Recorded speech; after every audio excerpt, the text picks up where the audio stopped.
Ассаламу алейкум. Алам Кулар каналыбыздын көрүүчүлөрү, алыста иштеп жүргөн биздин мекендештер, амансыздарбы?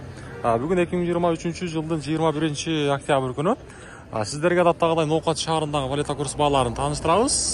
Туугандар, бүгүн түштөн кийин билесиздер, ишемби күнү бир эле банк иштейт Ноокатта, Доскоредо банк. Бул жакта сатып алуусу доллар 89,50 тыйын, евро 93,80, рубль болсо 0,92 тыйын.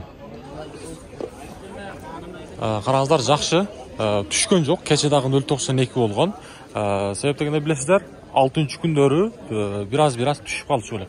Мунусунда түшкөн жок. Буюрса рубль дагы алдыда көтөрүлүп калат деген жакшы ниетте болойлу. Обменниктерди да көрсөтүп коеюн, акча алмаштыруучу жер. Бул жакта доллар 89,50, евро, рубль болсо 0,92 тыйын. Бул жакта да караңыздар.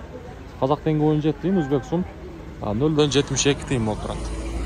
Обменниктер дагы 0,92 койду. Бир болсо банктар дагы эртеңки аптадан дагы көтөрүп калат деген жакшы ниеттерде болойлу. Каналга катталганды унутпаңыздар, лайктан дагы аябай басып коюңуздар, туугандар.